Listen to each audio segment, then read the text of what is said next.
Hi and welcome to the 50th, yes, 50th episode of the We Needy Roads podcast. And well, David, we've made it to 50 episodes, and I believe this means we get our super yacht money and scores of riches. And with that scores of riches, we can afford the $8 to buy a blue tick to verify who we are. Because that sounds like a great idea that I'm sure scammers won't absolutely take apart by the time I finish this sentence. David, you're 50. How does it feel? I'm 50. You're the one that's nearly 50. I've got a good, 20 years. How many years Good, good. The podcast, does this mean the podcast is older than you? Or is yes, that, yes, in it does. year length? How long you've been going with the podcast? It's only been a year old. How long is a podcast in dog years? Or how old am I in podcast yeah, years? there you go. So the podcast's older than you. It's 50. Oh, yeah. Podcast's going to be dead soon when it hits the... when it gets to, the 60, 70 mark where anything can happen.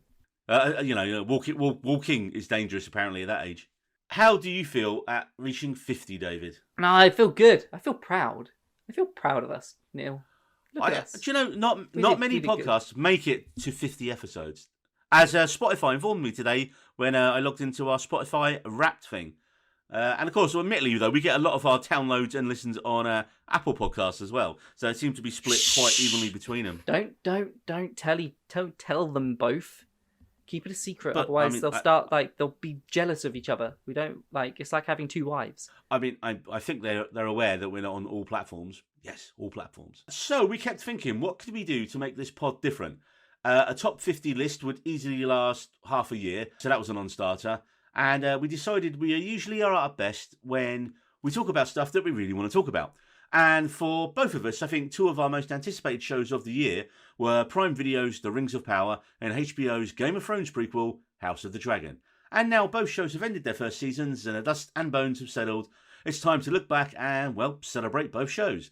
And of course, this will be a spoiler show, but we will only spoil what has happened in season 1 of both shows. And not, David, because you've read the book and already know what will happen to characters in House of the Dragon. We can speculate a little bit more about Rings of Power, obviously, because, if you're watching that show, you are more than likely to have seen Lord of the Rings and already know where most characters end up there. Something tells me Frodo gets the ring at some point. You know what? There isn't a ring, actually, at the moment, is there? Something tells me a ring is going to come into this.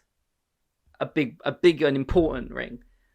Forged in the fires of Mount Doom. I think that's going to happen. Don't quote me on it. I mean, will that be on the season 1 DVD box set release? There might be a ring forged in Mount Doom. Don't quote me on it, David. We Needy Roads. You know, it'd be awesome when they release this a special edition of the Prime Video, if they do that at all. Ever do, is to have a little ring, have the 3 rings that they forge in it. That'd be so cool. I'm sure someone's working on that right now, man.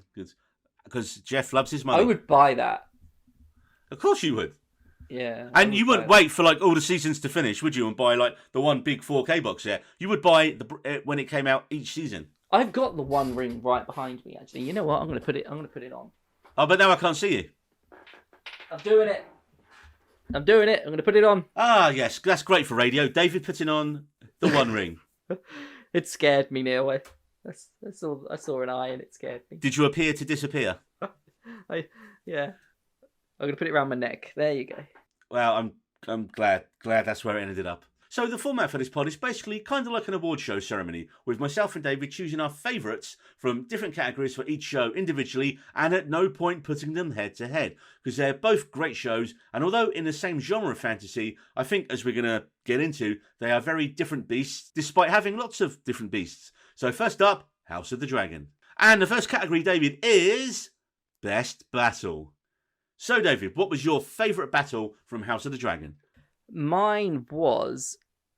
There weren't actually that many battles in it. It wasn't I know, I was going to say. Like a lot of battles that's happening in this. It kind of made it quite easy for us, didn't it? My favourite battle was Daemon versus the Crab Feeder, where he basically just one-man armies the entire Crab Feeder army.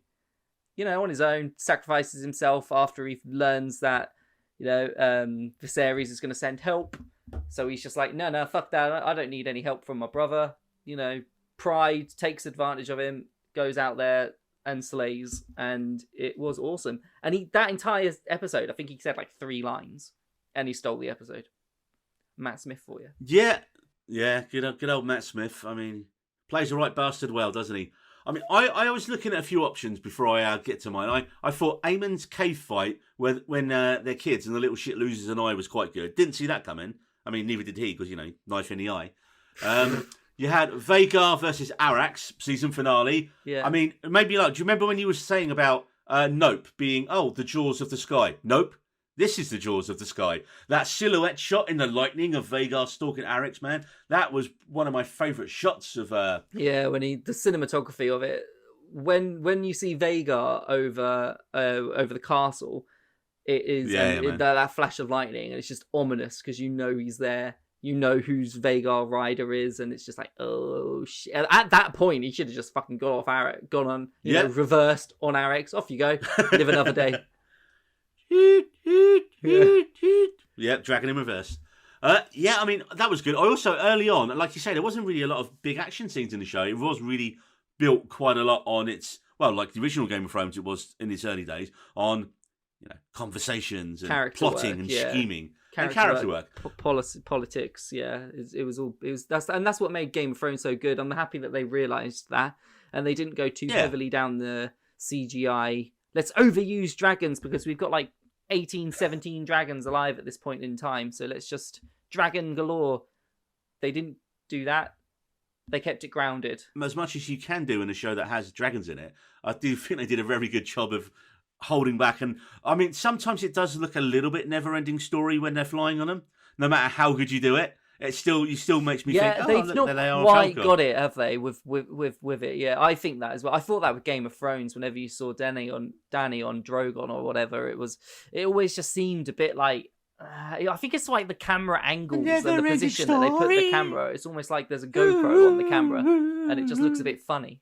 But yeah, I think I have to agree with you, David. I think Daemon versus Crabman's army was superb. I think it takes it just because, like you say, after hitting an impasse in their war with Crabman, who just scuttles off to his caves to hide from Dragonfire every time. Yeah. I love his idea. Like, I'm just going to go hide in a cave every time.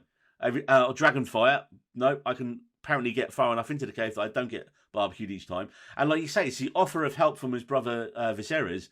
And Daemon's like, fuck that, and promptly walks off to surrender, except he doesn't, because yes, he is that petty, he would rather give up and die than accept his brother's help. Except it's a trap! And he immediately cuts a swathe single-handedly through Crabman's army. And it's notable I think at this point, it's the first time we kind of see Daemon in a more heroic role. He's still a wrong'un, and he's still going to murder a lot more people. But here he does show some massive Dragon Balls as he pretty much single-handedly claims victory. Yeah, Daemon's the most beautiful, complex character of the show. He is both good and bad. I think George R.R. Martin quoted himself as to saying he's his favourite character from the show and the books of this time period, simply because he's capable of wonderful things and he's capable of atrocious things all at once. He's the most grey characters and the furthest on each spectrum. And that's what makes him such a engaging character to love and hate. I think most people love him. So I think we're going to move on to Best Actor. And, well, have we just talked about him there, David? No, not for me. Not for me. Paddy Considine. Considine? I can't. Considine. Viserys, Paddy Considine. For me, took it. I did like Matt Smith and I did like Daemon. However, sometimes I just felt like in some scenes, in the deliverance of certain lines, I was a bit just like, it's a bit weird. It's a bit of a weird way to say that or something. I don't know. It didn't really come across how the show probably assumed it would come across, how maybe I thought that should be done. Stuff like weird little things. But I loved him. But with Paddy Considine, I felt he brought a breath of fresh air to the role of a series that the book didn't have. It made him such a more nuanced, deep character. I think, like you say, from the books, I mean, I gave up on the book about halfway through because it was just good king, bad king, good king, bad king. It kind of, and like you say, there wasn't. It wasn't enough... like that at all, but I know what you're saying. Yeah, I may have oversimplified it, but I just got bored and I was like, but when I saw the actors who were cast, I was like, oh no, wait, yeah, Paddy Considine is brilliant in everything he does. I think no one comes close to him except maybe Matt Smith. And then no one really comes close to either of those two. Although I think in future seasons, Diamond's Pirate Eye, Prince Aemon's Targaryen will be a good shout in future seasons. And a creepy foot fetish guy, Lord Larys Strong, who's definitely as close to Littlefinger as we've seen in the show, might be a good shout as we move forward in the show. I think Rhys Ifans needs a shout out as well. There, Rhys, is that his name? Yeah, Rhys Evans, because he's Welsh. Rhys Ifans, Otto Hightower, the gentleman that played Otto Hightower. He's in Notting Hill. But anyway, yeah, shout out to him as well. I thought his performance was very good. Yeah. I love Constantine's performance, man. I mean, he's superb in everything, as we already said, but we already see that the start of his ill health in the first episode. And I think most of us were running a Deadpool on him for how many episodes he was going to last. You know, I love that the small cuts he got from the throne, and it can be seen that sitting the Iron Throne will literally kill you as well as metaphorically. It's a great turn overall, because he seems a nice, good king, although weak. I know you were going to say it, David. But compared to the absolute shithouse kings in Game of Thrones, he's almost like a bloody saint. He just wants his family to get along. I love all the fake outs where you think he is going to die, trading on our knowledge of, the original series, and then they beautifully subvert it. Like the episode where they go on a hunt. As we know, that was the end of Robert Baratheon in Game of Thrones. But he survives without incident. And then you have the wedding episode, which again, largely went without incident, as you never want to attend a wedding in Westeros, but bar Sir Criston being a bit of a jealous dickhead at the end, it was quite tame by Game of Thrones standards. And then his final episode, he actually gets to die peacefully in his sleep, but not before thinking he's talking to his daughter, when it's actually his wife, and her misinterpretation of his last words is sadly the catalyst for all the forthcoming bloodshed. But I think, by Game of Thrones standards, he had a good innings, he had a good death, right? He did well. He did have a good death, and he was elected, essentially, into the position. It wasn't just like I'm king now, because my dad died. It didn't happen like that for him. He was there was a whole gathering, the Great Council, or the Great Gathering, I've forgotten the name. And yeah, he was essentially elected into the role as from his blood lineage. And I agree with you. We are 2 for 2 on agreement so far, man. No, you were doing as well. Nice one. Yeah, of course, man. Yes, Paddy rules and everything. For people who haven't seen too much of his work, obviously he's brilliant in Hot Fuzz as one of the Andys. He's brilliant in Hot Fuzz, but he's hardly in it as well. But I think if you're going to search out some of his earlier works, then he's done a film called Tyrannosaur that is absolutely disturbing. It's not an easy watch. Lots of abuse triggers in it, but it's amazing. And also Dead Man's Shoes, where again he's absolutely amazing at that. So they're both worth checking out if you're a fan of Paddy. So now, on to Best Actress. And this is much harder, because early episodes, for me and for everyone, I think it was Millie Alcock hands down, just about owning every scene she was in, until she was recast, and then you got Emma Darcy and Olivia Cooke coming over. I mean, I think Millie absolutely smoked Emily Carey in the early days, and Emma Darcy is worth a shout, because she had the massive task of replacing Millie Alcock, which she did very well, but then also because of that final shot of the season. And you just, where she looks and where hell is just about to be unleashed. But then again, with Cooke, she plays the shades of grey so well. And it's only really really late on in the last couple of episodes where she openly questions her father about he's manipulated her throughout her life. And I'm really hard. I mean, I'm going to have to think about this between the two of them, man. Who are you going to go with? I went with Emma Darcy. Okay. Because I felt she brought a lot more emotion to the role than Millie Alcock did. With I agree with you with Millie was really good, and then Emma was cast, and it was just oh wow, fucking hell. Emma is the levels of emotion that she brought to each scene was just something that Millie didn't. I really liked both, and I agree with you that Olivia Cooke is also outstanding. You know what?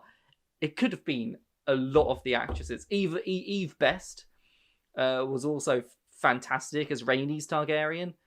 Yeah.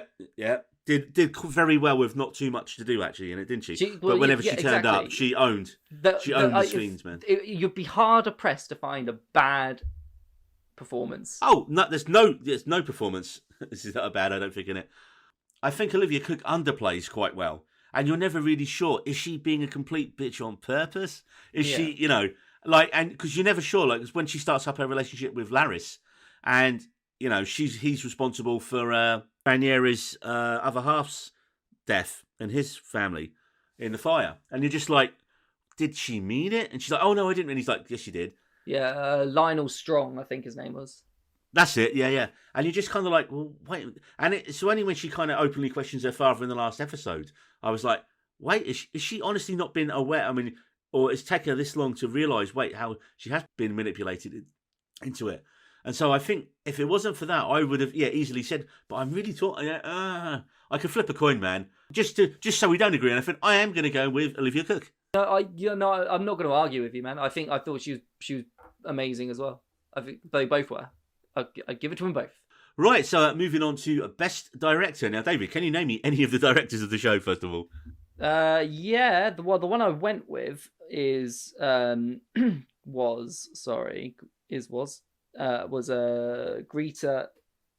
Vasant Patel. She only did the one episode, and it happened to be the best episode as well. So that was the director I went with. However, I suppose because my best director is the same as my best episode, then I will save that for you. Wait for you to find out. Well, for me, I'm going to go for Greg Yaitanes, because he directed episode 2, The Rogue Prince, and episode 3, Second of His Name, before coming back for the season finale. So he's responsible for a lot of the great dragon action. You got episode 2 where Rhaenyra faces off against Uncle Daemon to reclaim the stolen egg, and stages his first big action set piece of the show, because when he does the Crabman battles that bookend episode 3. And of course, this man knows how to train his dragons with the absolutely amazing aerial Dance of the Dragons, where Vhagar gets a bit chompy on Lucerys and Arryx. So I'm going with Greg Yaitanes. I think he's your dragon go-to guy for the action. I almost did go with some of the quieter episodes, but I think he had to compete on the scale stakes, and he did, episode 2 and 3. There's not a bad episode of the series, man. The fact he was able to balance the quieter moments in this episode with absolutely nailing the action stuff as well. That's why I'm giving it to my man, Greg. Yeah, fair enough. I think for me, the show got better as it went on. There was one of the directors who also did 3 episodes, Miguel Sapochnik. He was also very good because he did Driftmark, that episode. And that the episode of Driftmark with the family tension and the build up and everything like that happened. Like you said, the eye that got lost and all that was all him. Well, he directed the sequences, and the flight of Vhagar. Shout out to him as well. Oh fuck! Like you said, they were all good, but for me, Geeta Patel was my favourite. And we'll find out your reasons for that when we get to your favourite episode, man. Excellent. Okay, so best casting. Now this is a hard one as well. But it's a hard one just to even decide how we decide what is best casting. Because with the 4 main characters all in contention, you got the great performance of Paddy Considine, but that will come as a surprise to absolutely no one who's seen him in anything before. We knew whatever role he was casting, he was going to be excellent. And I think you posted it on our Insta. He gives an awards-worthy performance as a declining and weak Viserys. Of course, then you got Matt Smith, who post-Doctor Who has really gravitated towards his more villainous roles, like he did in Last Night in Soho. And like we've mentioned, for the first half of the season, he does seem an out-and-out villain. But before giving some shades of grey to think, well, he might come around to not being a bad guy, but hey, he's someone you want on the right side of the fight at least, despite him marrying his niece, killing his ex-wife, and just as we're starting to warm to him a little bit, decides to choke Rhaenyra a little bit in the last episode. But I think we have to skip ahead to the Princess and the Queen, and in both iterations of them, the casting was spot on. Before the recasting, Millie Alcock stole every episode as the willful young Princess Rhaenyra, overshadowing the still equally as good Emily Carey as Alicent, but she was just so good and so magnetic on screen as the young princess. But after the recast, as we mentioned, Emma Darcy does brilliantly to make us forget about Alcock's performance as a slightly older princess. As we argued, I'd argue Olivia Cook is maybe the best cast because she really comes into her own in some more subtle roles, which is what we just mentioned when I was discussing Best Actress. I like how she plots and schemes and how she's manipulated, or is she, by Laris Ennerfather. And one question I was going to ask, David, her and Christian Cole, they're definitely fucking now, right? Because it's never explicitly stated, but it did seem kind of, really? A little bit, in later episodes. So Alison Hightower and Christian Cole. Yeah, and Christian Cole, not Olivia. Don't tell me. I'm just speculating. Yeah. It seemed like that was hinted at towards the end. I think I am going to go with Olivia Cook, right? Purely because I know Emma Darcy wasn't as well known before either, but Paddy Considine was quite well known. Matt Smith was quite well known. They were the big names when they come in. Cook, bar Ready Player One and a few brief appearances in Slow Horses, she was also quite unknown when the show debuted. So, I think I'm going to give it to Olivia Cook once again. Yeah, I'd echo that. What I had down was Emily Carey into Olivia Cook because I felt like the two of them were almost seamless. I did not realise that wasn't Olivia Cook in the first episode. I didn't realise it was a different actress. That's how good it was. The fact that they found two actresses that look very similar to each other to go into one another was like it was just like fitting into another glove. Whereas Millie Alcock to Emma Darcy, it's more obvious that they're two different actresses. So whoever found Emily Carey and Olivia Cook and thought these two girls, bam to bam, that's the older version right there. Well done to that person. However, in best casting, I'm going to give it to whoever casted the Valarians, because that family, the Valarian family, was completely new to the show. They're not from Game of Thrones. Nobody knew what they looked like. Nobody knew anything about them. And they were given in Steve Toussaint. I'm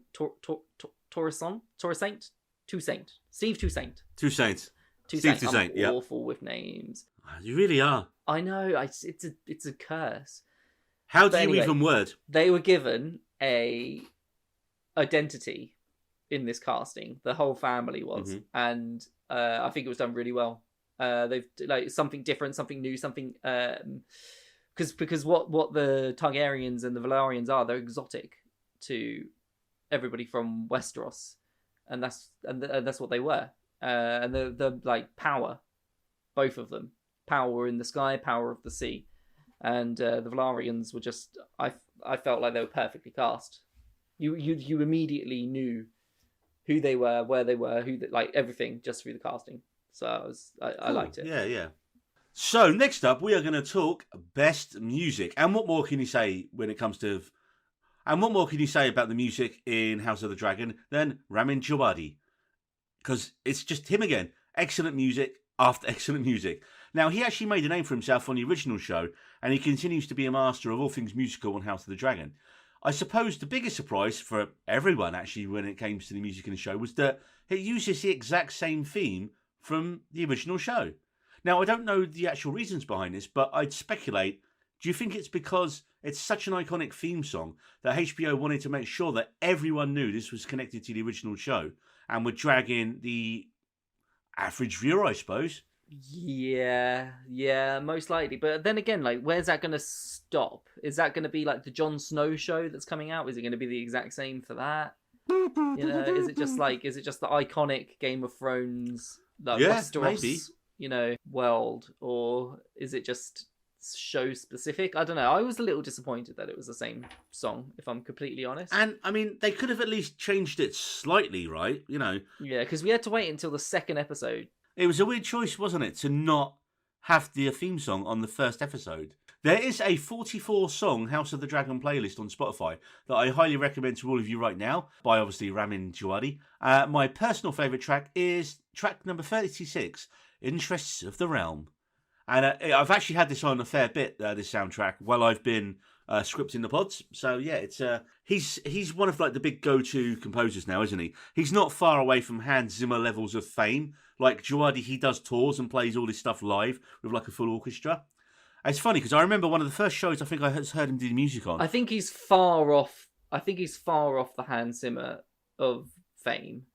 I think that's a bold shout. Yeah, he's on the same trajectory though, isn't he? He is, but to be fair to him, the movies are like Hollywood's different. The Hollywood soundtrack's not the same as it once was. So to become a Hans Zimmer, to become a John Williams, isn't really as accessible as it once was because Hollywood blockbusters have changed. The need for these sort of compositions and music is different. Like the last big one I can think of was probably the Avengers theme. I'd argue it's maybe a tougher job scoring a whole series of TV than it is one movie, right? Obviously, Dune was awesome, but Dune, yeah. But I wouldn't hear that and think, oh, that's Dune. I just think the music suited the film beautifully. Whereas if I was to hear, John Williams, Jurassic Park, I'm gonna know that. I'm gonna know that straight away. If I was gonna hear Danny Elfman, Edward Scissorhands, I'm gonna know that straight away. This guy, I'm gonna know Game of Thrones straight away. However, I wouldn't know straight away that it was him. I don't think a lot of people would. I don't think a lot of people will know the name behind the music, which is the difference.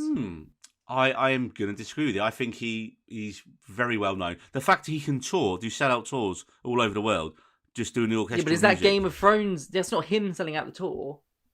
That's Game of Thrones selling out the tour. But he did music. He came up with the music, so Yeah, it is him. no, I get it. I know what you're saying. But if you was to see John Williams, I you go see know John what you're going Williams to say. and all his works. He would do a mix of stuff. You go see yeah. Hans Zimmer. You go see Hans Zimmer and all his works. Yeah. What works would you see when you see Ramin Djawadi? Thank you. He might do some of his stuff from Westworld.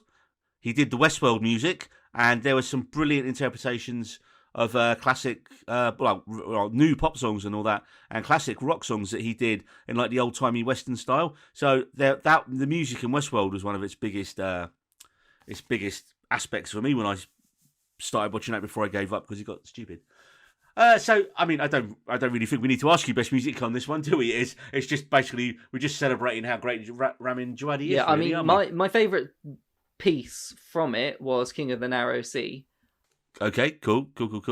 It's a beautiful playlist, by the way. Both of these and the Lord of the Rings playlist. For to have fireworks night, and you got to calm your dog down. The dogs obviously they love classical music, so it's a good playlist to put on just to keep your dog happy. Well, there we go. And from keeping your dog happy to best kill. Do you want me to go? Yeah, if you want, yeah, man, go ahead. Best kill, easy. Vaemond Valerian. Head. Right. I've just noted down. Vaemond Valerian. Head go bye. Head go bye. that's my note to myself. Yeah. So when he goes, and your wife's a whore, and your children are bastards. Then Damon's just like slits his head, like half decapitates. I don't quite know what that would be called, but yeah, just slits his head like in the middle, like around where the nose is. Well, he did it purely so he could say the cool line at the end, which is, he can keep his tongue. Yeah. Because Viserys is like, give me his tongue. Yeah. He can keep his tongue. He can keep his tongue. Just not the rest of the upper half of his head. Badass one-liner right there. So what's your favourite? That was on my list. Yeah, that was on my list, man. That was my almost, actually. But no, number one, man, I think it has to be Vhagar versus Arrax for me, and farewell, Arrax and Lucerys. Dragon. My note literally says Dragon, Trump time. I like how we both got childish ways of telling each other what the best kill was. I suppose moving from that onto biggest twist. Now, I suppose biggest twist / shock for me was be the same as my best kill, because not knowing where the story was going, I did not expect Dragon Prince chop time. I suppose earlier on the almost uncle fucking in one of the episodes was a bit of a shock. But, then a few episodes later, we're all fine with it, right? So, my biggest shock / twist was in the finale again. I did not expect Dragon chomp time. Fair enough. So, biggest twist for me was a little bit different because I obviously know exactly what's going to happen in the story. However... So, before you get into this then, was this a biggest twist for you because it was something that they did different from the book that you've read? Yes. Or was it that's just... what I'm okay. gonna explain. Yeah. So, the biggest twist for me was Laenor Velaryon surviving and him not, them finding a burnt corpse of his and then being like, oh no, Valerian, no, Laenor's dead, oh, that's so sad. And then he just sort of rose off into the sunset with his boyfriend. That doesn't happen in the book. In the books, he gets killed by his love interest at a shipping dockyard, I believe, and he's dead. He's dead. So, okay. Or as far as, we're led to believe in the book. So they've changed that, and I didn't expect it. And I thought it was a nice sort of fitting way of ending his character, or just doing a little bit different that fans would have not expected. It's not going to change anything, but it's a nice touch, and I appreciate it. And I suppose they do have to do that a little bit. I know the books aren't as beholden, clearly. This book isn't as beholden as the original books for the original show. Well, the original show, of Game of Thrones? Yeah, but they started off following it pretty accurately, and then obviously it went off the rails as well. Okay, yeah. I was going to say when Dawn was introduced, fucking hell, it went like that is not Dawn. Anyway, how many of us are still waiting for? We're still sitting there waiting for Lady Stoneheart. Disappointed. Yeah, she's not, well, obviously she's not gonna turn up, but We still don't know. All she's this out time there later. somewhere. So, next up, overall MVP of the show. And come on, season 1, it's got to be Paddy Considine, for all the reasons we outlined earlier. I think he would have had real competition, though, from Millie Alcock if season 1 hadn't aged up and we'd actually had her for the whole first series. I think that might have been a bit more of a challenge. And as I said, Matt Smith has developed from utter bastard to utter bastard that we like sometimes, unless he's choking Rhaenyra. So, it's Paddy. Fair enough. I have 2, which is a bit of a cop-out. But I've said the casting department overall MVP. Yeah. And I said the overall MVP is Prince Aemond. So really, it's the casting department. But Prince Aemond Targaryen, Aemond One Eye. Ewan Mitchell, you mean? Fucking love him. Love him. Not necessarily the actor. Not necessarily. I just love the character. I know what happens. I know where it goes. That's why you like the character, which is fair enough. I love what he's already done as well. I love the presence he has. I love that moment where he slams the table and he's just raises a glass to his strong nephews, like his big strong boys, and and then when the other one comes and just wants to have a tackle, he just shoves him off like he's nothing. I love how imposing and I just love him. I'm a fan of Aemond One Eye. Aemond One Eye. Well, that kind of handily brings me on to Best Breakout Actor. And skipping past Paddy and Matt, I actually picked Ewan Mitchell as Prince Aemond Targaryen, who is totally rocking the pirate look after losing an eye to his cousins. He's already claimed Vhagar. He's got a blue jewel for an eye now, and it's insanely badass. I definitely get some Jaime Lannister vibes from him, what with his slight disability. Although here, it does not seem to have affected his development as a massive badass warrior at all. If anything, it just makes him look even cooler. So Ewan Mitchell as Prince Aemond is my breakout actor. So my favourite breakout actor, loved Ewan Mitchell as well, but I went for Ty Tennant, who played the young version of Prince Aegon Targaryen, who the older version went on to become crowned king in the 9th episode.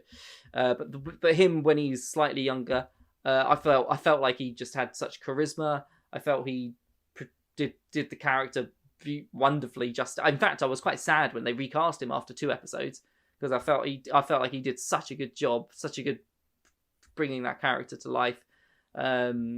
He was so like evil, but in a clever, witty way. He reminded me of Joffrey a little bit, but more more juvenile than Joffrey, less vindictive than Joffrey, but had that same sort of presence whenever he was on screen. I loved, and I didn't even realize that he was David Tennant's son.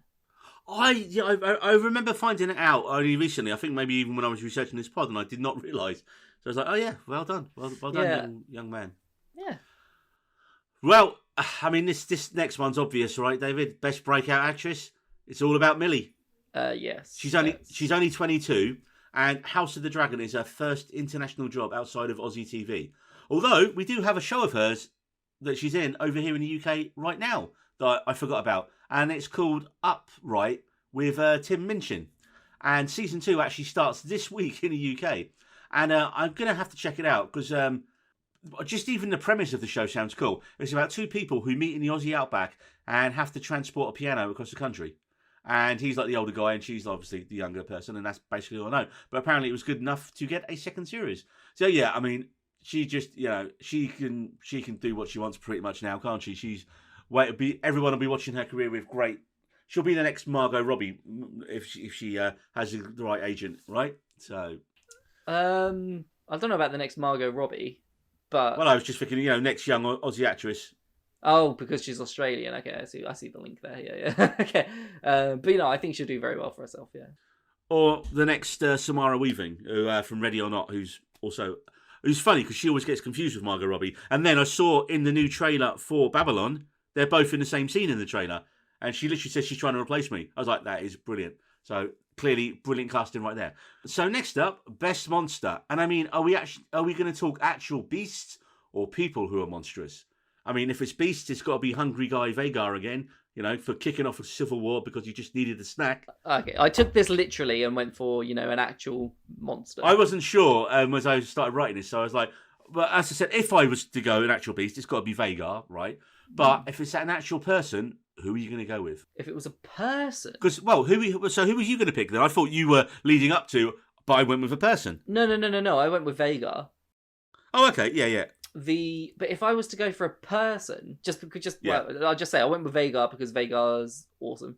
Second biggest dragon in Westeros history, biggest dragon in the show, and that will ever be in the show. Force to be reckoned with. The biggest dragon in Westerosi history was Balerion, the Black. Whose skull's in the whose skull? palace, That was Paddy Viserys' last dragon. Okay, cool. So he was also the king of the Aegon Targaryen's dragon. Most monstrous person then. Most monstrous person is difficult because none of the characters does evil and monstrous isn't really it's not black and white within George Martin. It's not within Westeros. It's not necessarily something that's like, oh yeah, this guy was monstrous. I suppose the Clubfoot. Larys, he's on my list. He was quite, menacing, quite monstrous. Kristen Cole I loved Kristen Cole, even though a lot of the fan base hate him. I don't know why. I really enjoyed him. Otto Hightower. You could make the argument. You could make the argument for Emma Darcy's Rhaenyra Targaryen because her affair and her everything that she's done with the kids and everything, siring bastards when she was in a marriage, and then just not like everything that she's done there is going to cause the massive blood brawl that's going to follow. But okay, pick one. You have to pick one. It's not easy. Vhagar. Vhagar's the biggest monster. If I had to go with a person, though, like we said, we mentioned Larys because he's a little freak. But I think you have to go with Otto Hightower because he's been manipulating Viserys from day one, and even his own daughter, all to give himself the best secure position in the kingdom. And he's playing the long game, isn't he? He's not monstrous though. What's monstrous about it? Pimping out his daughter? Seriously? But that's completely normal in the world. There's nothing. That's not It's unusual. normal in that world, not in like the Would real you world. not want your daughter to marry a king and to sire offspring that could potentially become king? Should potentially become king in a world where women have never been. He's just a scheming prick, man.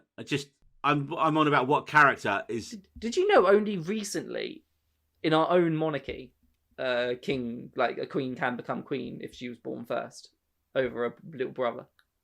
I did not know that. No, but then again, because Prince Anne. Well, right, not Princess Anne. I'm pretty sure she's fourth in line to the. Well, if let's say they're back to being children again, and they're all teenagers. One thing you're missing here. I don't think the House of Windsor is going to go House of Targaryen. Do you? But anyway, she was second born, but she's fourth in line out of all her brothers. Which, there you go. Moving on from David's potted history of royal lineage, which somehow we got onto from Best Monster, we're now moving on to Best Death. Best Death, David. Best Death, I went with. Sorry, bear with me. You've got a bear with you. Is it a cocaine bear? I wish. I went with Aemma Targaryen in the first episode. Aemma Targaryen when she died of childbirth. Most horrific death, maybe. Yeah, but that was the best death. That was the best. I suppose it's to put your definition of the word best, but that was the most. Like the most horrific death, the most significant in terms of. Wow, second most significant, I suppose, in terms of where the story's going. Could argue it's the most significant, and it's something that you don't see in TV shows that often. That childbirth death to that extreme. How many uncomfortable childbirth death scenes did we have in that show? There was at least 2 or 3, man. It makes you uncomfortable to watch, yeah, and that one was done very very well. So she's my number one. Okay, I'm going to go with Paddy. Because how rare is it for a king to live and die of old age and die in his sleep? After inadvertently starting a civil war. Yeah, I mean, old age. It wasn't really old age. He was only meant to be like 4 or 5 years older than Daemon. Look at the difference. Yeah, well, it was leprosy that got him. But that's never said outright, is it? Yeah. Oh well, it's not said outright. pretty clear. Yeah, I wasn't thought it? he got like ill from the chair, right? And like Yeah, all it's the cuts on the leprosy. chair. Okay, well, no one says he's died of leprosy. Well, they don't They know what just, like, leprosy is, do they? But that's what it was. But yeah, and the reason I've said best death is because it's rare for a king to live and die of old age for Westeros times and die in his sleep. Admittedly, he did inadvertently start a civil war that will decimate his whole house. But and yes, you could go for any of the dragon snacks or any of Daemon's brutality for deaths. But I think we've come to expect gruesomeness in Game of Thrones. So someone dying relatively peacefully is actually more of a shock than outright slaughter for me. So I was very surprised by it. So that was for me. My best death. Technically, you don't actually see him die. I mean, he's dead, You dude. just see him on his deathbed. You hear his breathing. You don't necessarily hear a last breath. And like I was about to say, yeah, unless he rocks up in season 2 with a full face mask because most of it's fallen off, but Yeah. that would be a massive twist. So on to a best scene, and I mean there are so many to pick from, but I think I'm going to go from the simple elegance and portentous ending of the last scene from the season finale when Daemon tells Rhaenyra that Lucerys has died, and apparently we can thank Matt Smith for that awesome shot because he suggested that he should told give you her this. the news. Well, and I read it while they are I walking told away you from the that camera. you're stealing my information. So apparently we can thank Matt Smith for that awesome shot because it was him who suggested that the shot of when he gives her the news that they are walking away from the camera to the fireplace. And then because of that, we get that great turn and that season-ending look right at the camera that suggests she will unleash all hell next season. It was also him that said that it should be him that gives him the Oh, news. well, cool. And your best scene. My favourite scene, which I'm surprised wasn't your favourite scene, was Viserys climbing the throne. Yeah, it was nice. It was good. It was. I mean, it's all good. to be fair, Oh, man. dude, it got you in the feels. It was epic in every way. It was an old man going up steps, and it did such a good job. Like how it was fantastically done. It was like his last moment to save his daughter from like to be kingly and to once again save Rhaenyra in a sticky situation. So on to best cinematography. Now, there apparently are still complaints that the show is too dark, complaints that dogged the final season of Game of Thrones as well. Remember the long night? If you didn't have a 4K TV set up right, not a lot of people did. People have generally complained that the show is too dark again and blurry as well. Have you heard about this? No. Well, apparently, according to DP Fabian Wagner and colorist Asa Scholl, the darkness is partially down to HBO's compression rate that they use for broadcasting the show. And being an editor myself, David, and somewhat of a colorist, I've produced shows that look great on my computer and in HD on YouTube, and then they look absolutely shit on TV because of the compression settings we are being told to use. So, I'm not really sure what best cinematography is, to be honest. I just had a fact about apparently we can blame HBO for it being a bit too dark. So there you go. But, I mean, generally overall, the cinematography is very good. It's you know. Well, my favourite moment cinematography wise was in the second episode, and then again in the 8th episode. Okay, Maybe? how can it be? Is it the same scene? How's It's that a work? similar scene. Yeah, it's a similar scene, but they played out twice. It's when Which is? They meet on the bridge of, I believe it's Dragonstone. It might have been Driftmark. In episode 2, it's when Rhaenyra goes to get the egg Goes back. to get and the then, egg back, gotcha. yeah, and then it happens again later on, Okay, gotcha. where Rhaenyra and Otto, I think, are chatting about being like, yeah, well, Aegon's been crowned now, so give me a crown. That's basically the conversation. Anyway, but they're my two favourite shots. Like, as in from I liked them a lot. Whenever I see the dragons on the bridges, it just makes me think of Elden Ring. Yeah. There was a lot of good good moments, good cinematography. But that was the one when you asked me the question, sort of stood out immediately. So that brings us to, David, best episode. What is your favourite episode of season 1 of House of the Dragon? My favourite episode was I've said episode 7 Driftmark, but then I've put in brackets. Really, it was episode 8. but episode 7 was also, but it is episode 8. Okay, The Lord of Tides. Yeah, that's the one. Yeah, do you know what? I've actually gone for episode 8 as well, man. Which it's light on the action, but it is just a masterclass from start to finish for Paddy Considine, who has his soon to shuffle off the mortal coil. we get a tempestuous dinner party where all poor old Viserys wants is for his family wounds to heal, and he thinks he's achieved that before he goes off to die peacefully in his sleep. You know, before accidentally getting his wife and daughter confused, and thus emboldening Alicent to move against the wishes of Rhaenyra being his heir, and instead for their waster, rapist son, Aegon. So, yeah, nice one, Paddy. You're fucked up in your last scene. just got the name right, man. It would have been fine. It would have been fine. And it's just that one little slip causes all the shit that we're going to see happening over the multiple seasons to come. But yeah, I mean, it's a Paddy masterclass, man, isn't it? It has to be. Episode 8. Just the most awkward dinner party since, well, awkward dinner parties. But yeah, man. Episode 8, same reasons, Paddy masterclass, tension building masterclass, family dynamic, beautifully displayed. I said the word beautifully a lot this episode. You know what? I need to get a better vocabulary. And just learn how to say words. Wonderfully displayed. I've lost my trail of thought. I'm too hung up on the word beautiful. Well, it was a beautiful show, David. I'm going to throw something at you here, metaphorically, because we're not in the same space.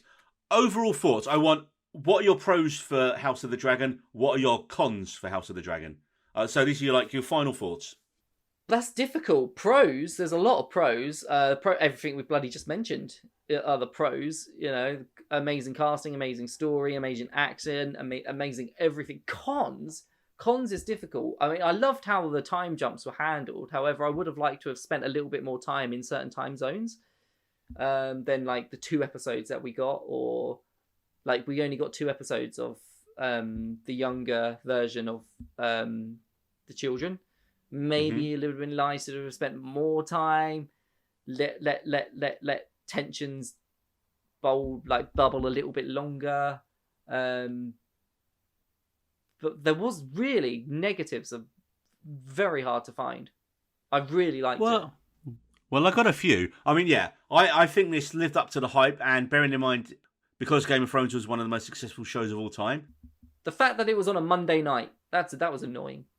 Although it did make my Mondays really enjoyable to wait for. It's a great way to start the week, man. Yeah. So, yeah, for me, pros, I think the acting was superb. I think the acting in this show was better and stronger than the original Game of Thrones. I mean, if you compare Millie Alcock to Emilia Clarke, there is no comparison. Like, she was so much better. I went off on the weird tangent. Disagree. If you go back and read... you've recently watched Emilia Clarke, right? You've recently watched Game of Thrones again. Emilia Clarke in the first season was very good. She was very good, but she's not as... I'm sorry, but Alcock is just that good. Because I get that she's playing a slightly different character, and that she's, a family and blah, blah, blah, blah, blah. And that she's been manipulated by her brother, and, she's gotten repeatedly, raped by a Khal Drogo. Yeah, so I hard disagree on that. I think... I just think the performance-wise, she absolutely smokes her. And the writing is really good. And, the way the story is developed, and the way they've... And you can attest to this more than me. The way they've obviously filled in the blanks a lot more and given a lot more juice and detail to what was pretty threadbare in the book. You think they've done that very well, right? Added in a lot more than what is in the book? Not really. They have. They've expanded, but they've not. I wouldn't say they've added more. Well, it's not like they've added extra plot points, or they've added extra. Well, they have added the one plot point of the Song of Ice and Fire. I don't think that was in the books, but. Oh, okay. But do you think that was just a cheap way to link the shows? Yeah, I wouldn't say that it's been like a crazy difference. It's followed it quite nicely, which has been one of the good things, because, I think the showrunners realised that George Martin is a fucking good writer. Right, so my cons then, David, and we've only got a few minutes left on this before we move on to Rings of Power. The constant time jumps did really great with me, and just trying to keep up with who everyone was in every episode. And bearing in mind, we were watching this show every week it was on, and I'd be like, and they would mention, there'd be something in the way they go, oh, and now... and you're like, and they'd mentioned that there'd been a time jump in it, and so that I thought that was actually clunkily done as opposed to where you thought it was well done.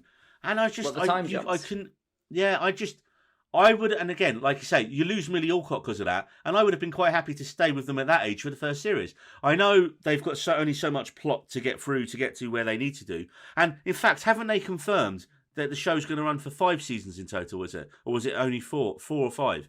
They've already got the end point.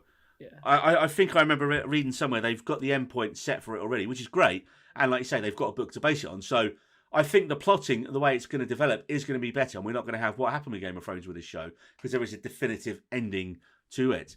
However, the other thing I'd say is there's a lack of humour in this compared to the original show.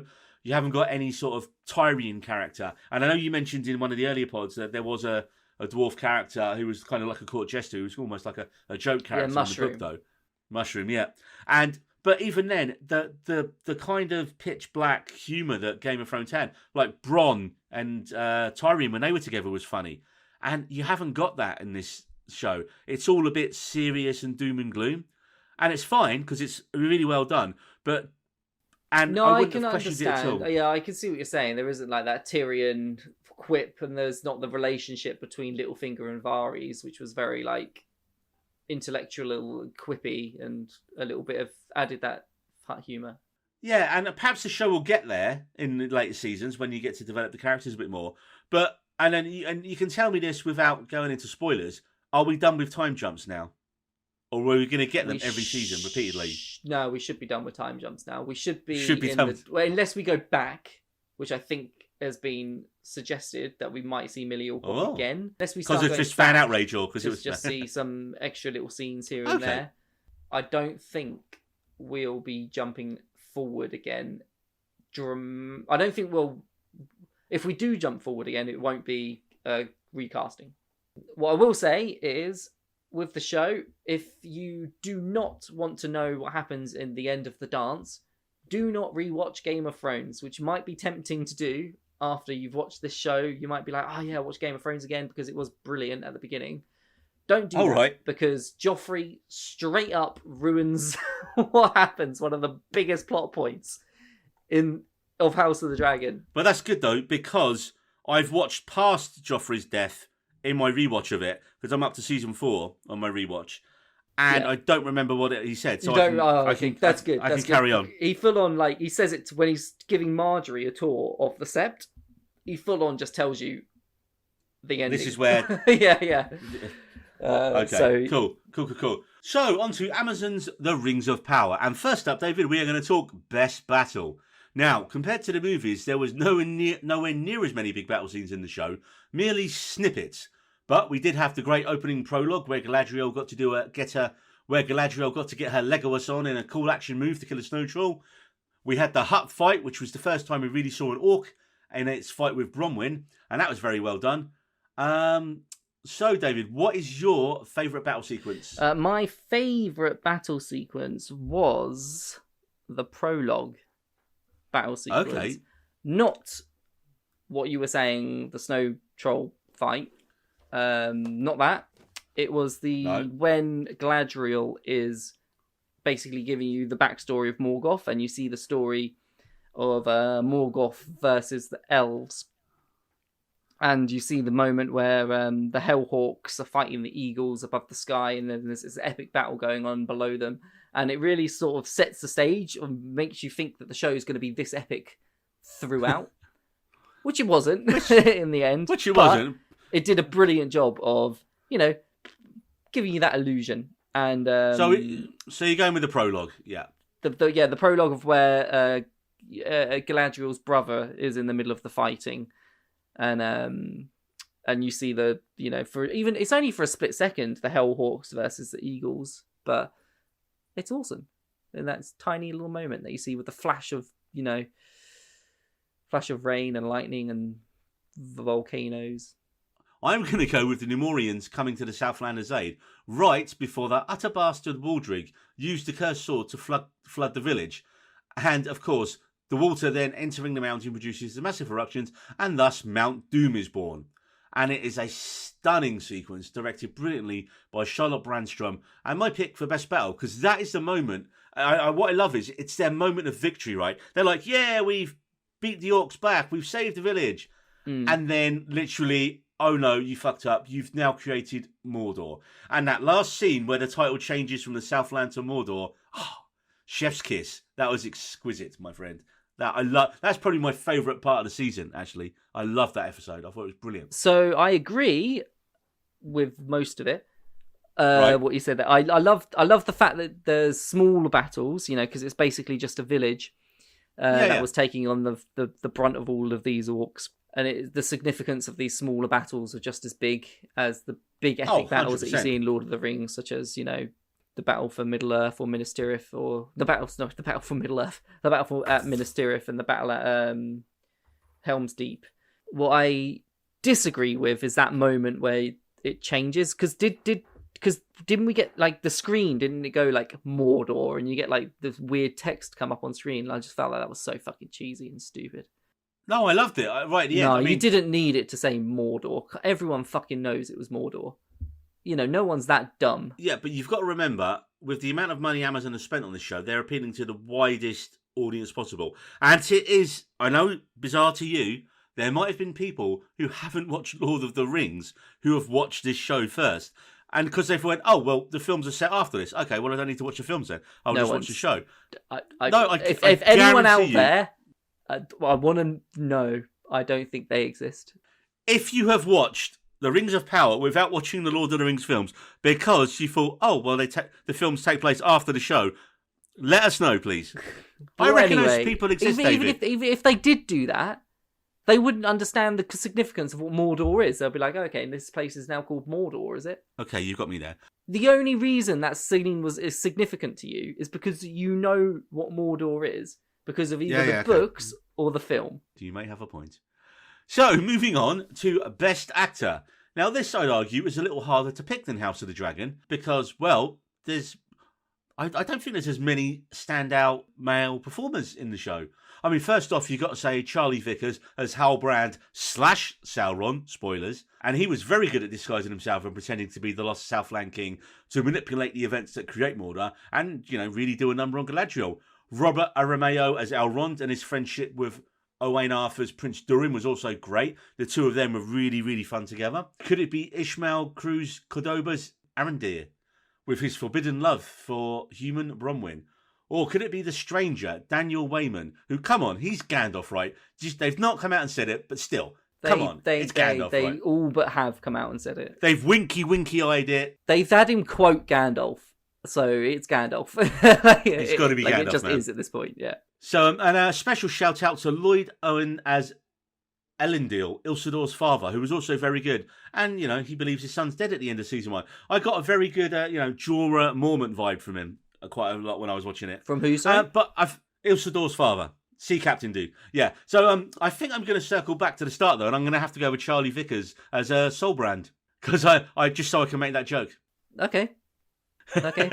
Fair enough. I mean, for me, mine was Joseph Mwali as Adar. Oh, the corrupted elf. I felt like his performance was head and shoulders above pretty much everybody else in the entire cast.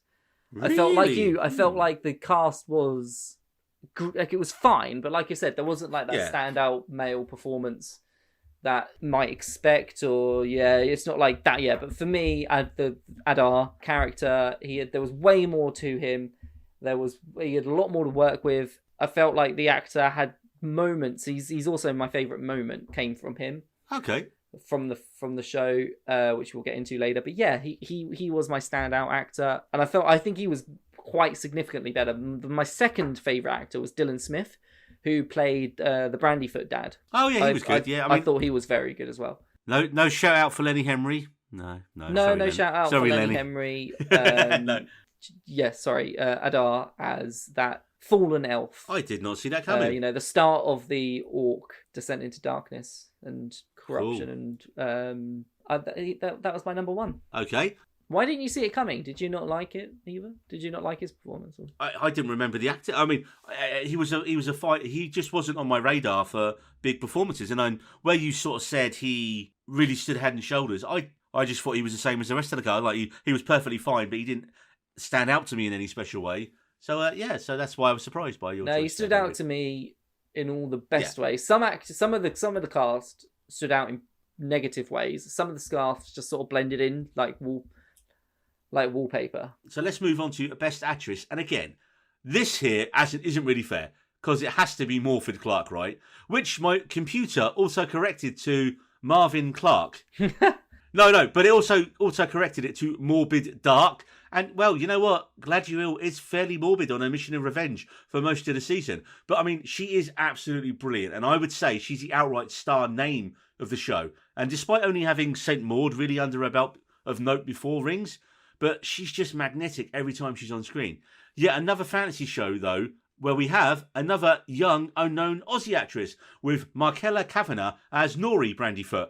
And she's kind of almost like our kind of kind-hearted Samwise Gamgee substitute in this series. And I'm really impressed with her in the show as her relationship develops with the stranger. I thought Nazin Boniandi as Bronwyn was really good. She got a really good arc in season 1. You know, she's got her forbidden love storyline with Arondir and that great battle with the Orc early on. And I love that what the hell is this moment when she slams down the Orc's severed head. That was one of my season highlights. And my last mention has to be Sophia Nomvete as Disa, Durin's wife and princess of the dwarven city of Khazad-dûm. Now, she helps mend the relationship between her husband and Elrond towards the middle end of the season. But she also takes on a little bit of Lady Macbeth towards the end when she's kind of persuading her husband, you know, soon it's going to be your decision, not your father, the king's, whether we keep mining for Mithril or not. And but yeah, I think no one comes close for me, David, to Sagriel. Yeah. Morphy Clark was my choice as well. Morphy Clark. For the obvious reason. Although she does smile once. She smiles once in the show. She's the main protagonist of the show. She's pretty much who we see most of the show through the eyes of. She's our POV. She's basically the star of this first season. Yeah, 100%. I think without her being in it... Oh, it wouldn't have... I don't think it would have had nowhere near as much... wouldn't have worked. Not that I'm saying another actress couldn't have been Galadriel and have done the same, no. But she'd be the one actress that I wouldn't want to recast. If I, if you was to give me like, I'll recast the entire show, but you get to keep one. Right. Yeah. She'd be the one. Yeah.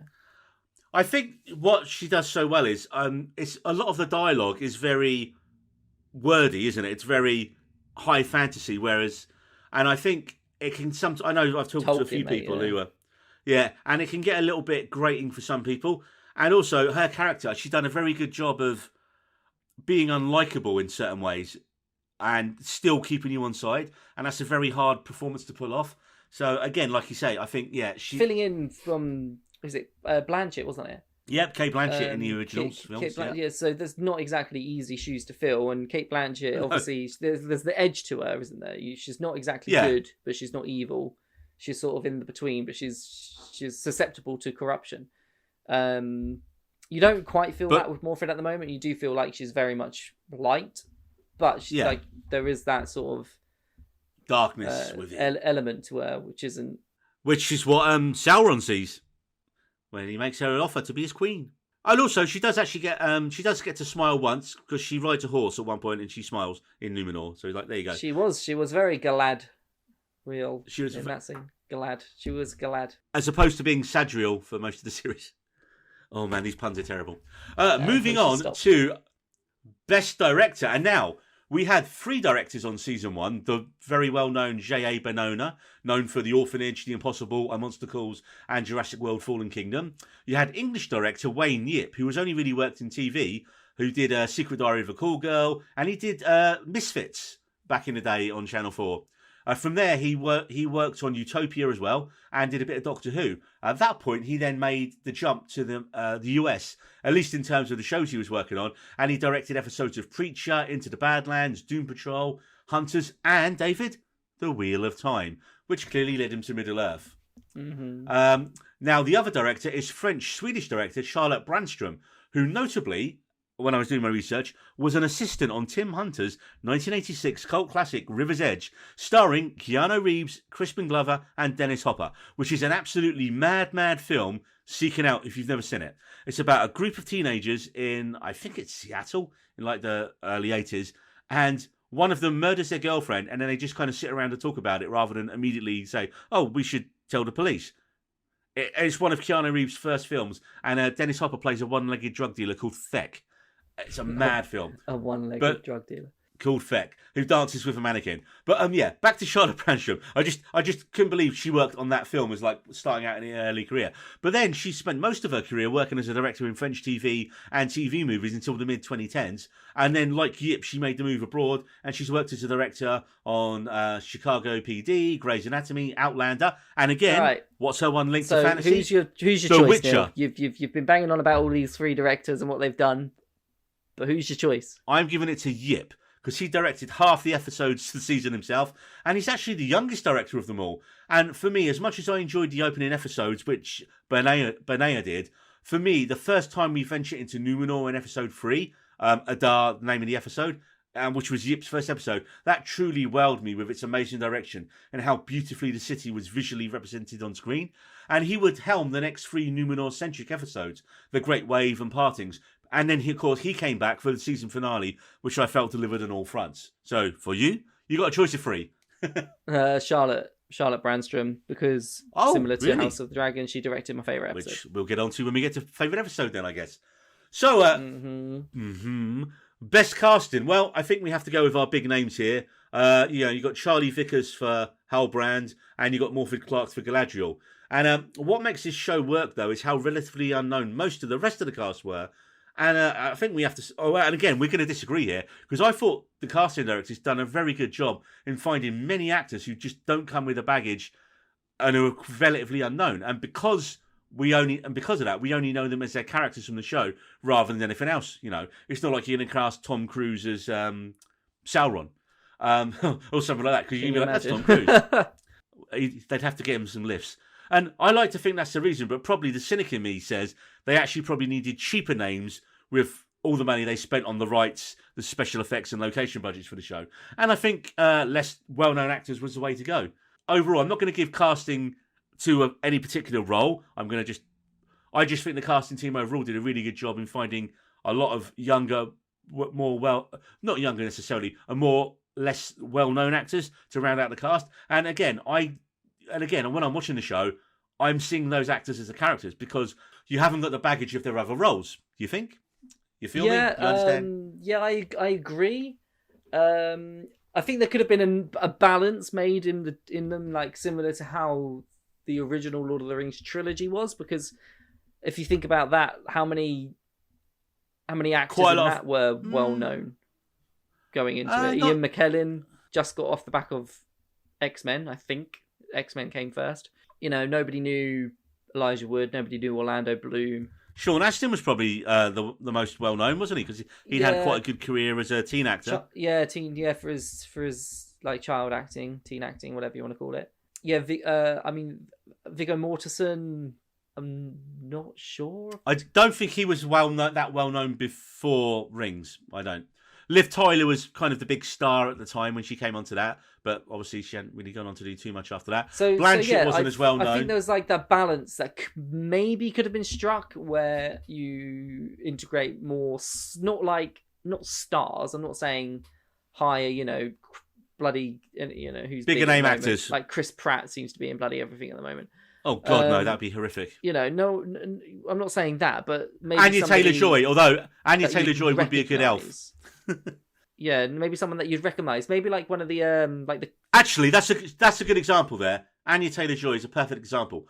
Look at her; she could easily be an elf, right? Easily. In fact, you could have cast her as Galadriel, and probably would have bought it. Except, when I looked at the screen, because she's been in so much recently, I would look at the TV and go, "Well, that's Anya Taylor-Joy. That's not Galadriel." Yeah, like any of the Skarsgårds. Yeah, sort of casting would have been good. The guy from Barbarian, who played in it, I forgot his name. Dave Skarsgård. Bill Skarsgård, was it? Bill Skarsgård. I was close with like Phil Skarsgård. He wasn't the one that was in the Norseman, if that's what you said. No, that was his brother. That was Alexander. He was in Barbarian though as well recently, which was a very good film. Right, on to best music, and I have to say, what an amazing job by Bear McCreary on his soundtrack to the show, and it runs 2.5 hours on Spotify with 38 songs, and this has been my playlist more so than House of the Dragon for writing the last few pods. And honestly, it's spectacular in that it pays homage enough to Howard Shore's original trilogy soundtrack, firmly becomes McCreary's during the show. Also, you can't forget the season ending Where the Shadows Lie by Fiona Apple. David, do you know who Fiona Apple is? I did actually, only because I looked into her before. I went and looked at some of her other songs, and She was a mid-90s alt pop star whose song Criminal was a big hit. Her album Tidal's worth a listen, and she went out with Paul Thomas Anderson for a bit, but apparently he was a bit of a dick. Okay. She also did a really good version of the Beatles Across the Universe, which was on the Pleasantville soundtrack. But yeah, so what do you think of the music for the show? Yeah, I agree. Similar to House of the Dragon, it's great for the dog to calm it down and just put it on in the background if you leave the house for an hour or two. What about the Dwarfs music though? The Dwarfs music's a bit more dun. Yeah, my favourite. I've got Where the Shadows Lie. I thought that was a great way of doing the prologue from Lord of the Rings, the original show, and the book as well. How the book starts, having that be sung, how it's actually meant to be sung. Because some of the lyrics in Tolkien, you're like, how the fuck is that meant to have been sung? But my favourite song was Galadriel. It's called Galadriel. Yeah, it's just my favourite one to just put on. I do like a lot of the dwarf songs. Is that dun dun? I don't know. Yeah. And again, it's a beautiful soundtrack, man. It's like I say, it's not often I get into, despite being a massive film and TV fan, it's not often I really listen to film score soundtracks. But I don't know. There was something about this one. I forget why I put it on in the first place. I've just kept going back to it and back to it. It's good sort of. I think it would be really good if you're like in university or anything like that, and you're having to do research into a subject. So it's good to for pod research. If you do any research, pod out there. So next up, we're on to Best Kill, and this was a bit of a tough one for me, David. How about you? Yes, if I'm honest, I did sort of. I had one in mind, but I didn't know the character's name. Okay, who was it? So do you know in episode 3 where they escape the orc pit? Oh yeah, the guy who's running up over the top and then gets arrowed. Yeah, and then gets arrowed. That's my best kill. Okay, yeah, elf prisoner who got arrowed. Mm-hmm. Good shout. I'm going to go a little bit meta here, right? Because I was thinking about it, and there wasn't really many major characters died. Like again, elf guy who got arrows. He was like in that half episode. Are you going to say Halbrand? The death of Halbrand into Sauron or something like that? No. Okay. So you had Lenny Henry Sadok. He didn't make it. I mean, come on, it was a little stab wound, man. I was a bit surprised by that. I was like, really? He's going to go out like a bitch like that? It was like, brilliant how we'll just wait here for the sunset, and then the sunset immediately turns on. Yeah. I was just like, what? To be fair though, I thought Sadok was a bit of a dick. As like, how many times he's like, well, we'll leave you behind. I mean, he kept threatening that all season, and then, you got stabbed and you got left behind. So you got what you had coming to you, Sadok. I wasn't a fan. But also, you had Finrod in the show's intro. But, I mean, there wasn't really any major deaths. I mean, Finrod's death, obviously, is like Galadriel's whole reason for being Sadriel and Angriel the whole way through the show. But no, I'm going to go with the destruction, therefore, hence killing of the Southland and it being turned into Mordor, because that was just epic. So, yeah, I had to think outside the box on that one. Okay, yeah, the killing of the Southland. Yeah, no, nice one. No. That was just... Because I didn't realise that's what was happening. Like... Because I was just like, sometimes when you're not really into a show, you're kind of watching it and enjoying it. And then I clicked and was like, shit, that's Mount Doom. I told you it was. I know you did, but before you watched this episode, we did a recording of the podcast. You go back and watch it. You go back and get that. You pull the tape, Neil. You pull the tape. Pull the tape. I told you the Southlands was... I know. Was more... Like, the second you saw a map, it was just like, oh, the Southlands is Mordor. I know, but I'd forgotten that, and I was just into the show, and I enjoyed it. And I just enjoyed it, man. Okay, so biggest twist we're on to now, David, and this is fairly easy, right? It's got to be Halbrand is Sauron, right? Now there was a great fake out early in the episode when the cult of Sauron turn up, and they think they found him in the Stranger, and they even tell him he is Sauron, except he's not because he's clearly Gandalf, right? And I mean, there is one theory, though, David. There is one theory out there that he's actually the younger version of Saruman, who is from the same race, the Ishtar, as Gandalf. And apparently, in Tolkien's writings, he is supposed to be the first of the Ishtar who arrives. And in Tolkien's writings, Saruman went to Run, where the stranger and Nori are headed apparently, and Gandalf never did. So maybe? Yeah, Maybe. that was my thinking as well, that it could be Saruman.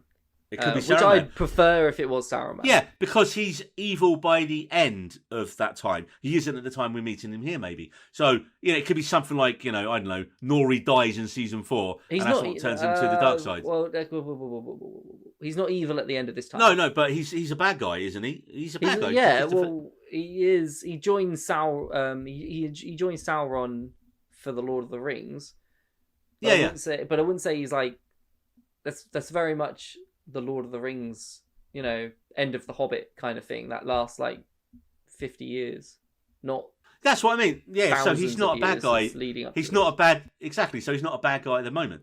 So it could be a little twist there that he is actually Saruman, and you could argue that he was never a bad guy as well. It all depends on perspective. Yeah, no, 100%. But I mean, I think it's got to be Halbrand, right? Halbrand of Sauron. Yeah, that's what I've got. So I said that Halbrand of Sauron, but I also said that Sauron isn't just evil for evil, because in the Lord of the Rings, you don't really know Sauron's anything really. You don't know his reasonings behind wanting to basically take over. You don't to see out the realm, to see. Yeah. The age of men and the age of elves die. You don't know any of that. And to usher in the age of the York. In this, he explains he's a little bit more, and it's not just I'm bad for bad's sake. There's a little bit more to the reasonings why he's doing it. He believes what he's doing is right, and that's what all good villains do. All good villains believe they're making the right choice. They don't see themselves as a villain. And all good villains, if they were to win, it wouldn't actually necessarily be a bad thing. Yeah, man, definitely. Depending on, so that's what I put as my biggest twist. No, cool, man. Yeah. So we're almost the same on that. And I mean, it's utter mindfuck of Galadriel that like the whole way through it, he was just messing with her. And she didn't react. Yeah, that's really going to piss her off. Where they like having a shouting match, it's so silly. Have you seen the shots on like social media of how Evanescence cut over that? No. Yeah, no. Watch it. It's quite funny. But I mean, he did want her to be his evil queen, and frankly, who wouldn't, right? Anyway, on to overall MVP of the show. I mean, for me, hands down, it's Clark, right? We've been through this. Morfydd Clark is Galadriel, hands down. She's the best actor, male or female, I think, in the show. She's the one that holds it all together. And like I said, I think we've been through that. You, MVP of the show? I put the cinematographers. Okay, do you know what? That's Aaron Morton, Alex Dissenhoff, and Oscar Fora. Anyway, cinematography. No, I completely agree with you on it. I think the cinematography and the locations are as big a part of Lord of the Rings than even the story, as big as the story and the acting. In fact, we can argue that the actors is probably secondary. Each location is a character. In itself, just... like in a way, and we're being introduced to a lot of new places, like Numenor. When I watched that entry into Numenor for the first time, I was gutted I wasn't sitting there watching that in the cinema, because it looked amazing. Yeah. It just looked breathtaking. And fair play, it is the most expensive show of all time, but you can clearly see the money there on the screen, right? It looks, every frame just drips, man. It looks amazing. Yeah, so that's why they were my MVP. Okay, so we're going to go on to Best Breakout Actor. This is quite difficult because a lot of the actors are breakout. Yeah, a lot of them were. So arguably then, David, you can pick anyone. Yeah, so that's why I went with Dylan Smith, who as I mentioned before played Old Man Brandyfoot Brandyfoot. Dad. Yeah, just because I went for I've forgotten his name now. The guy that played Adar, Joseph Marley. But I've seen him before he's in Game of Thrones, for instance. Okay. But then again, I don't think I'd ever seen Dylan Smith in anything else. And all right. I quite liked his I thought he was quite I liked his performance. I think he gave a really good performance. I'm sad that he's probably not going to be in the second season as much because You know, the main Will we character see that we're more of the following with Brandyfoots? the Brandyfoot Yeah. has. So I doubt we're going to follow that sort of clan anymore. We'll be off to Rune. But no, I liked him. I liked his performance, and he's got an interesting face. All of the actors in this have unique faces, Unique. which I think the casting department did a good job of finding Unique New York. unique actors. New York. Anyway. Unique New York. Dylan Smith. I am going to go probably Captain Obvious, but I'm going to go for Charlie Vickers because I didn't think he was Sauron at all the way when I was watching it. They really set him up well into you thinking, oh, he's like the King of the Southlands. He's going to be our Aragon sub for this show, right? And he did a really good job of playing it. I also didn't know that, like every major actor coming out in fantasy shows at a minute, he's also Australian, and he's also done very. Taking over. I know, coming over here, taking all the jobs. I mean, being really good in loads of everything they do. He's done very, very little, man. I was looking him up, and he did a small Aussie film called Palm Beach in 2019, and he did another one in 2020 called Death in Shoreditch. And his first major TV role was in a 2018 show, Medici, which I've never heard of, but apparently it was on Netflix. And it also starred famous Antipodean actor Sam Neill. Sam Neill was in it as well. Okay. So literally, before Lord of the Rings, man, he has done less shows than Things I Have on one hand. And now I'd recognise his face in the street. Agree with what you said. However, I didn't think he was the Aragon of the show. I thought he was going to end up being the Ringwraith, which is why him being... okay, yeah. The King Ringwraith, I've forgotten his name. Kingwraith. That's why him being Sauron was a twist, because I thought he was going to be one of the ring bearers, the King ring bearers that goes on to become a Ringwraith. Okay, yeah. So I think we move on to Best Breakout Actress, and this is going to be a bit different because it's not Morfydd Clark, because she was the only name beforehand, and as I've already given her MVP of the show, it's not her. So, who is your breakout actress first, David? Who is the actress you've not heard of before, who you thought, you're going places after this? Well, it could be Morfydd Clark I mean, Saint Maud was the only thing I'd seen her in prior to this. Yeah. So, and this is more as in like breakout, as in the wider audience is now going to know her name, because let's face it, probably not a lot of people watched Saint Maud. So, yeah, I mean, Morfydd Clark could still be an answer. Is she your answer though? No.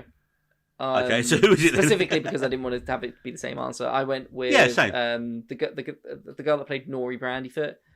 Oh, same. Markella Kavanagh. Who? Guess what, David? Is she Australian? She's Australian. Oh my god. I know. And like Vickers, she has under 10 credits to her name. Well, to be fair, the show was filmed in New Zealand. And so it's just across the pond, isn't it? Like just down the road. Yeah. Upside down around the corner. But yeah, I mean, she's got under 10 credits to her name, and it's mainly Aussie TV shows. Although she's done a TV show called Romper Stomper, which apparently was a follow-up to the really early Russell Crowe film from 1992, where he played the Nazi skinhead. And I remember seeing that years ago when I was a kid. It was almost like a precursor to American History X. It was like that kind of really violent sort of, racist arseholes film. She also was in the new Picnic at Hanging Rock. But the one that I noticed most is she appeared in a supernatural detective show called The Gloaming. And guess who else was in that show, David? Proof that all Australians do in fact know each other. It was only bloody House of the Dragons Millie Alcock. So Princess Rhaenyra and Nori Brandyfoot in the same show, because apparently Australia is very small and everyone does know each other. But yeah, as I mentioned, Kavanagh is, for me, she feels more like Samwise Gamgee than Frodo in her inherent goodness, in that she wants to help even when putting herself and her family in danger, and that marks her out. And like your partner pointed out, why they decided that the hobbits had to have cod Irish accents because they were the travellers. And to be fair, I mean, hers is no worse than anyone else's. It did, and again, I think I mentioned this before, I love her dynamic with her best friend Poppy, and it almost reminded me of Derry Girls in that bit, where they're just, I was going to mention the actress that played Poppy as well, was very good. Yeah, she was very good. And it was just really nice... Was it the actress that played Poppy, or Poppy was the actress? I've put best friend Poppy in my notes, therefore I believe that was the character's name, was Poppy. Okay, there we go. Megan Richards was the... there we go. I could just see you scrolling between the two different pages with all the massive names of Lord of the Rings. Though, on Markella's page, she was born in the year 2000, which makes her 22. Okay. How old would you have said she was? A lot younger. A lot younger, right? Yeah. She's 22 apparently. I think that's makeup department there. I don't know. Or just good genes. Yeah. So from whatever. best whatever they're drinking in the water down in Australia, which is I think it's all the clean living down in Oz, man. I mean, they are probably Australians generally are the most fittest and attractive people I've ever met. They just are. Listen to us in Australia, people. Got a bit if odd we got that, Australian but fans. okay. Got a bit odd. Well, from oddness to a best monster. And this is an easy one for me, David. Dwarfs, you dug too deep. Yes, waiting and fretting for all the dwarfs that are about to be slaughtered horribly as we have a motherfucking Balrog roaring away below ground just waiting for some tasty dwarf jerky. Yeah, man, it's going to be really sad to see Khazad Dûm get royally fucked over the next couple of seasons. So it's a Balrog, man. Just one shot. I also said that. I said Yeah. I said the Balrog or the Balrog, however you say it. I said Balrog for all of 2 seconds. To be fair, there wasn't, unless we're going monster again, like the biggest monster as a character, in which case I don't know. I suppose the orc that's in charge of the whip, not Adar. He was a bit. You could just, mate. You could just say that the Balrog. The Balrog was. Yeah. You had the snow troll early on. Is it Balrog or Balrog? I don't know. I'm not one of these people who knows these pronunciations. People know it. The big fire monster beneath the thing who's going to eat some dwarfs. A lot of dwarfs. I'm assuming because I don't remember. And best death. Best death. Well, again, there wasn't many, was there? There really wasn't many deaths, man. It's a good thing we added this category. It's really, really worthwhile. I mean, we got Arrow Guy, right, which we mentioned in Best Kill. I think, actually, we can just skip Best Death, because we've already got Best Kill. I've got an answer for Best Death. Okay, what is your answer for Best Death? My Best Death was Isildur, even though we know he doesn't die.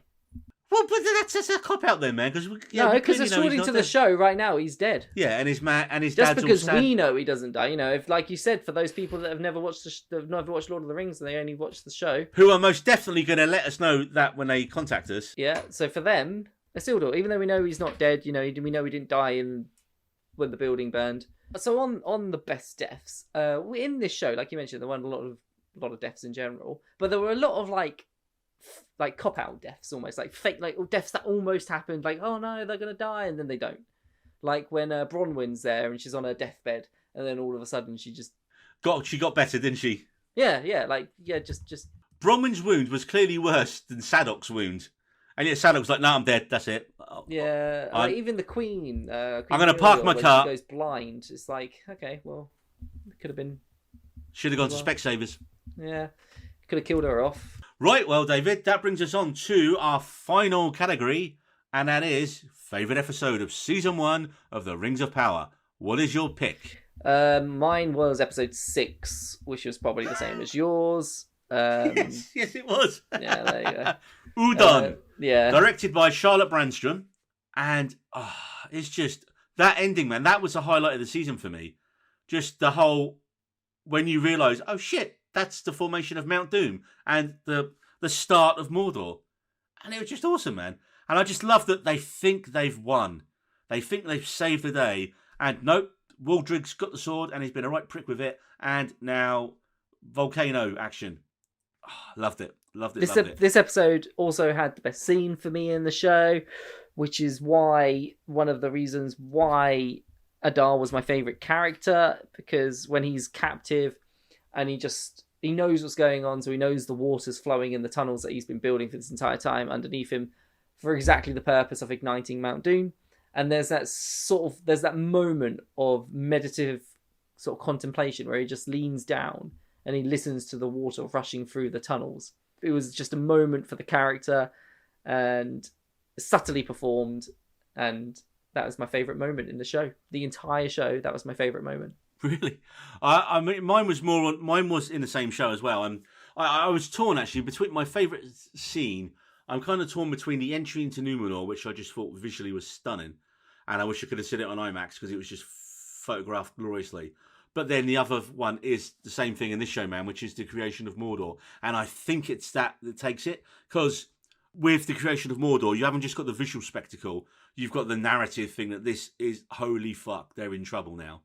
Whereas, just cruising into Numenor, it looked nice, but there wasn't that extra level to it. Do you know why the What? significance of erupting Mount Doom was? Well, more so than the fact that the orcs could move around unhindered. That's it. Yeah, that's the reason. Oh yeah, that was it then. Yeah, I did know. Yay! I did my Tolkien research. Yeah, that's it. I think we'll move on to final thoughts on Rings. So our pros and cons. Pros: cinematography. 100%. The money is on the screen. Yeah, without doubt. The probably the biggest, like I said, it was my MVP. So the cinematography, hands down. Child acting. Actually, there was one child actor that was really bad. Brandyfoot acting, which we've now realised she wasn't a child, she was 22. that I thought that was very good. Overall pacing of the show was good. It didn't try and drag anything out. It didn't last anything. I like the fact that there were small scales to stuff. Like the stakes were high, but it was all but there was smaller battles, more intimate. I liked that. I liked the the music. I liked the diversity in casting. Yeah, 100%. So they were all the big positives for me. The negatives were some performances weaker than others. The overall plot for a lot of cases, there was some quite plot holes, quite a bit. The script wasn't as tight and as sharp as it perhaps could have been. But you don't have to find something else. They had more positives, I'd say, than negatives, but the negatives were definitely there. It wasn't. I wouldn't have said it was a brilliant show. I wouldn't have said it was I'd have said it was just a good show. It had more. But it was better than Wheel of Time, that's for sure. Oh yeah, it was better than Wheel of Time and The Witcher. So I don't know if it was better than The Witcher. I have to think about that one. I just said that without thinking. So yeah, for me, pros, the money, like we say, is definitely on the screen. The show looks amazing, and it's down to the great special effects, the cinematographers and the directors on the show. It looks absolutely gorgeous. And I think the music, as well as the locations, is absolutely superb in it. And I think I like the premise of season one, like where you said that the overall plot. I thought the plot of, because what it did really well was it made it into a mystery show. It's who's Sauron and is he Gandalf? And I like how they kept playing those against each other, and it made it a kind of a guess who it is type of show. And I think most of us saw that the stranger was probably going to be Gandalf, even though they still not confirmed it. And I don't think many of us. Sauron now. You got me on. Saruman. Sorry, you got me being on Saruman. Saruman. Yeah, but I mean, and that's perhaps why they haven't confirmed it's Gandalf as well. And like I said, and I don't think many people probably predicted that Halbrand was Sauron, because they did a good job in setting him up to think he's like our Aragorn substitute for the show. But cons, for me, he was a ring wraith. But yeah. Yeah, but yeah, exactly. So, but for me, I think here's my cons. Because they are so beholden to Tolkien that even when filling in the gaps of lore themselves, I thought everything sounded a little bit long-winded and portentous in places. Like, it's a little bit too much fantasy dialogue 101 in places for me. And although I like this kind of stuff, I wonder how the average viewer who was expecting, it's the most expensive show of all time, will feel.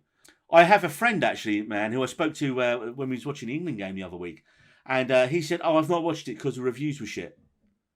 But then he wouldn't listen when I tried to explain to him to watch it because he didn't want any spoilers. I was like, well, but you're not going to watch it because you read some review that didn't like it, but you still don't want to know. And I was like, well, but yeah, watch it for yourself and make up your own opinion. I would say it's a very, very good show, and it's got the potential to become a great show. I wouldn't have said it's a very good show. I'd have said it's a good show. But I think one thing, David, and what I'm proud that we haven't done, like every other podcast, is we have not pitted House of the Dragon against Rings of Power. No, well, they're two completely different. They are both different good shows. But I think so many people just say, "Oh, well, they're a fantasy show. Oh, so it's the same." Yeah. Lord of the Rings is much more epic in its style. You've got much more world building and locations, and visually it's stunning. And I think with House of the Dragon, it's more fantastical as well because you've got loads of different races. Magic is more of an element in it. And House of the Dragon, I think, has concentrated much more on the acting and the writing. It's a much more laser-focused story. This is the story of the Targaryen. In fact, if anything, it's more laser-focused and smaller scale than the original Game of Thrones was. We don't have all the different locations. We are in King's Landing pretty much every episode.